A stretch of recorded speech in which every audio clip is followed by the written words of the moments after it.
Imagine it's 2010. You walk into a Best Buy. The fluorescent lights hum overhead. You walk down the aisle and pick up a box. Maybe it's a copy of Microsoft Office. Maybe it's the DVD box set of The Office. Or maybe it's the keys to a new car you just signed for. You pay the cashier, you walk out.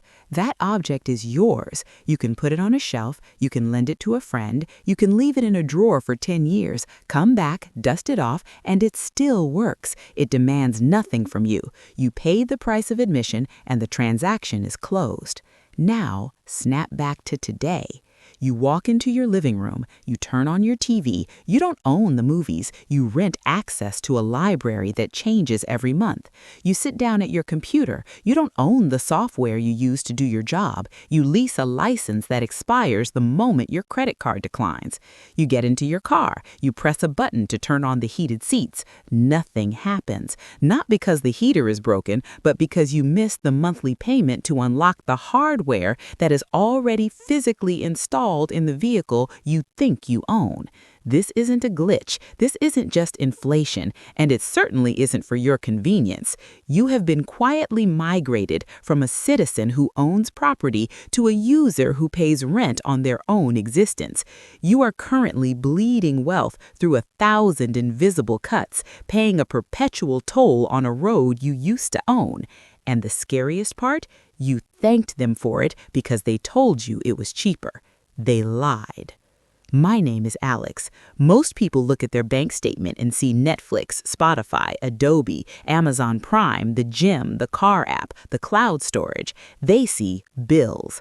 I see a coordinated economic assault on your net worth.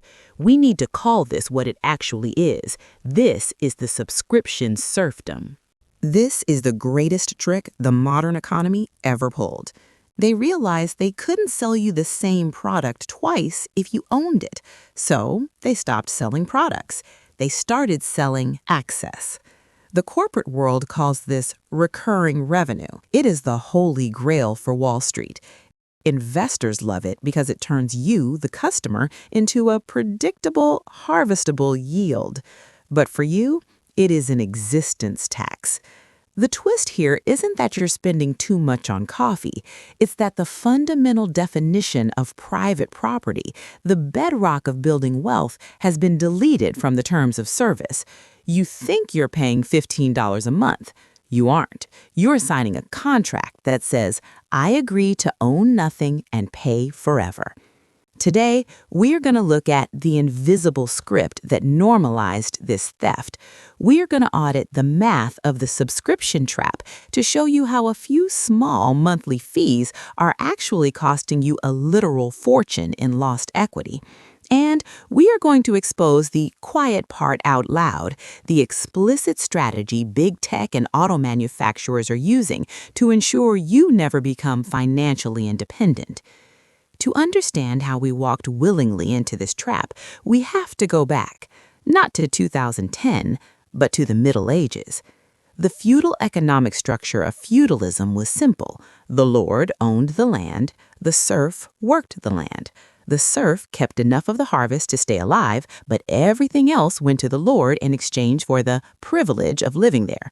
The serf could never save enough to buy the land. That was the design. Fast forward to the Industrial Revolution, we broke that cycle. We built a middle class defined by ownership. You bought a house, you bought a car, you bought tools.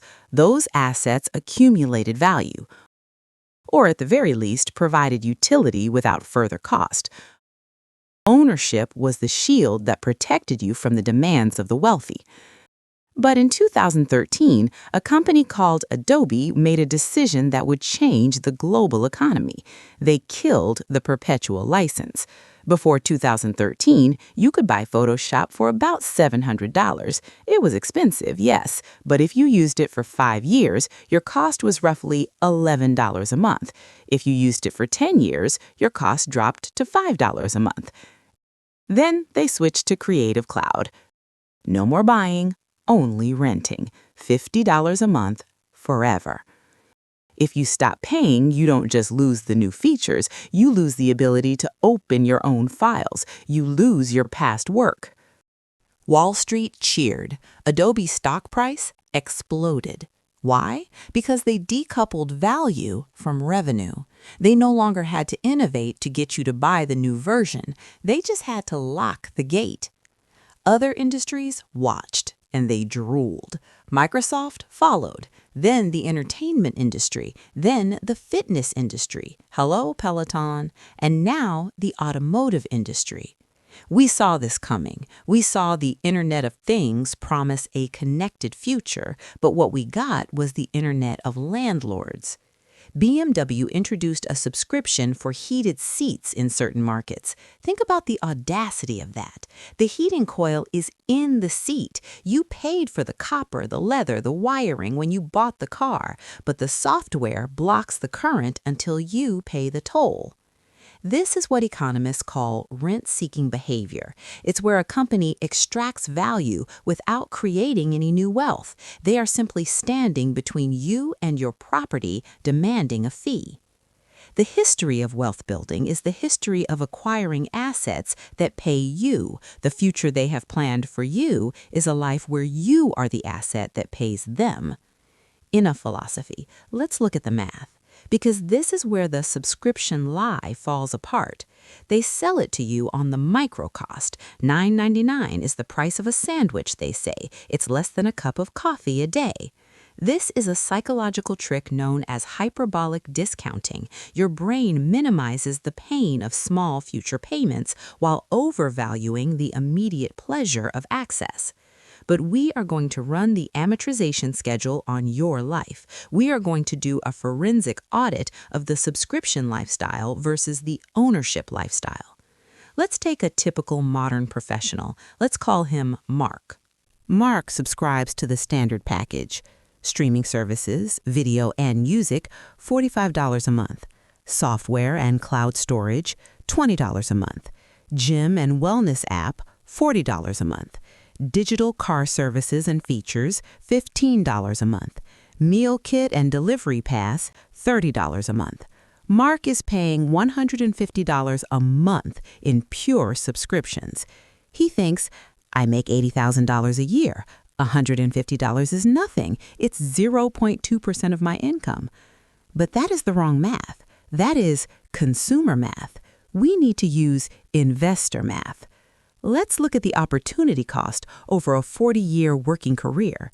If Mark took that $150 a month and invested it in a low-cost S&P 500 index fund with an average historic return of 8% compounded, do you know what that number looks like at retirement? It is not $72,000, which is the cash he paid out. Compounding interest turns that $150 monthly drain into approximately $527,000, over $500,000.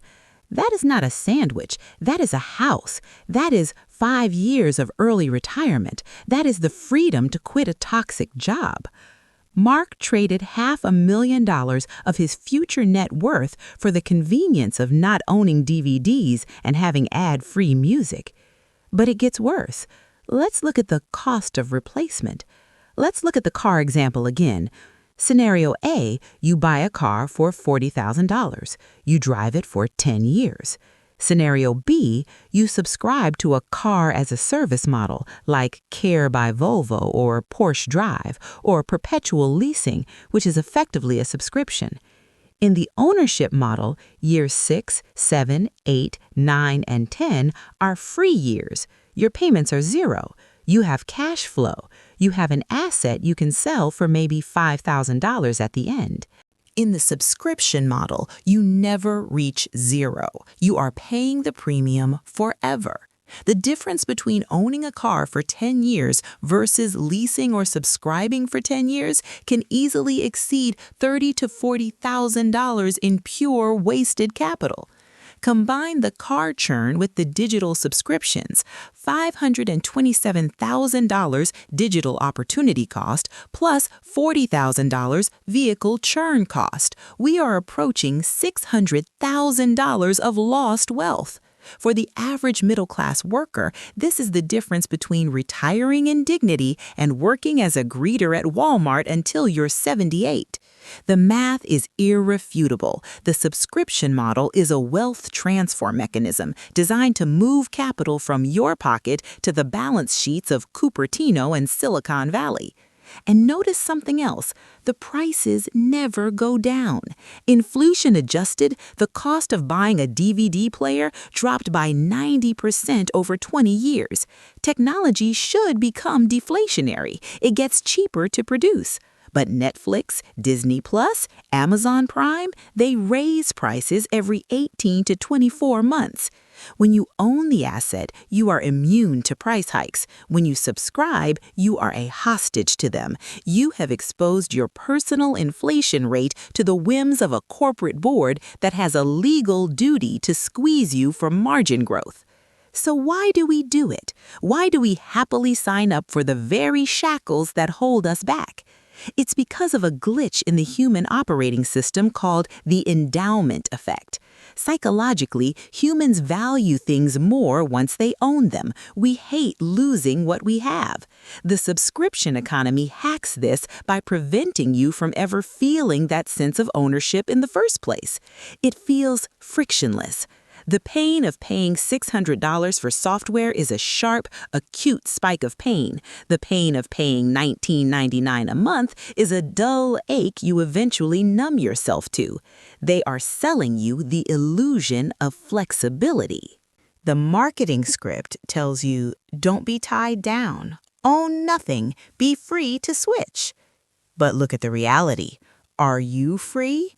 Try to cancel your gym membership. Try to migrate your data out of the Apple ecosystem. Try to leave Adobe. It is a labyrinth of dark patterns, cancellation fees, and proprietary file formats designed to act as a prison wall. Real freedom is autonomy. Autonomy means you control the tools of your life. If the internet goes down, you still watch your movie. If your credit card is frozen, your car still starts. If the company goes bankrupt, your software still works. The subscription model is an attack on your autonomy. It renders you dependent. It infantilizes you. It turns you into a child asking for an allowance of functionality from a digital parent. And this goes deeper than money. It changes how we value culture. When music is just a stream of data we rent, it becomes disposable background noise. When a movie is just content in a feed, it loses its weight. We are drowning in abundance, yet we own nothing.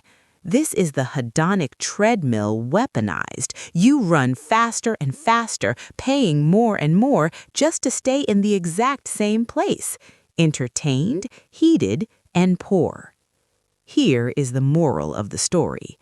You cannot build a castle on rented land. You cannot build financial freedom on a foundation of monthly liabilities.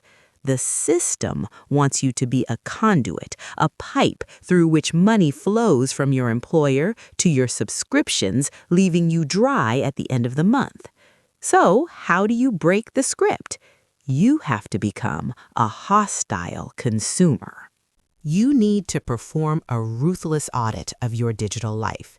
Calculate your lifetime value to these companies.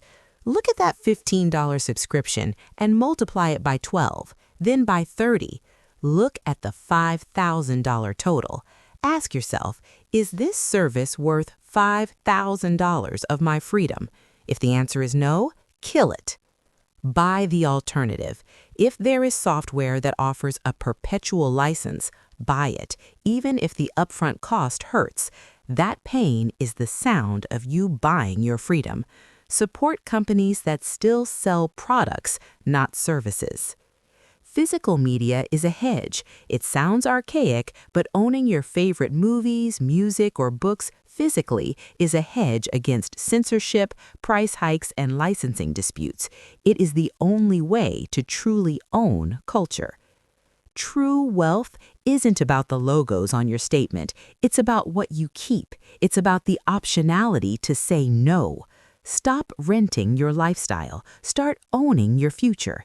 If you want to understand the other invisible traps keeping you from building real wealth, like the two-income trap or the housing myth, make sure you subscribe. But unlike the rest of your life, this subscription is free and you can leave whenever you want. I'm Alex. Thanks for watching.